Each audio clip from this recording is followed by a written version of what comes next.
স্কুলের কন্যাশ্রী প্রকল্পের টাকা পাইয়ে দেওয়ার টোপ দিয়ে এক স্কুল ছাত্রীকে ধর্ষণের অভিযোগে এক যুবককে গ্রেপ্তার করল পুলিশ। ধৃতের নাম নাজমুল হক।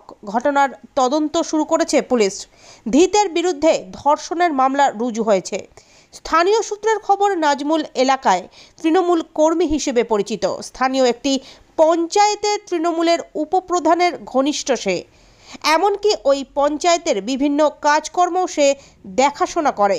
বছর 33-এর নাজমুলের সঙ্গে বছর দুয়েক আগে ওই স্কুল ছাত্রীর সম্পর্ক তৈরি হয়। অভিযোগ, ওই নাবালিকাকে কন্যাশ্রী প্রকল্পের সুবিধা পাইয়ে দেওয়ার নাম করে বিভিন্ন হোটেলে নিয়ে গিয়ে একাধিকবার ধর্ষণ করে নাজমুল। কিন্তু এরপর বিয়ে করতে বললে নাজমুল বেঁকে বসে।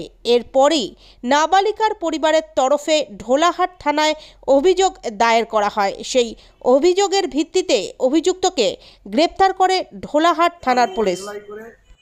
ওই দিনকার আমার মেয়ে স্কুল থেকে ফেরার পর ওকে ফোনের মাধ্যমে ডেকে নিয়ে চলে যায়। নিয়ে গিয়ে বিধাননগর 4 নম্বরে থাকে। আমি জানতে পেরে আমি ওকে নিয়ে বাড়িতে ফিরে এসে পুলিশের হাতে তুলে দিই। আপনি কি চাইছেন? আপনি কি চাইছেন?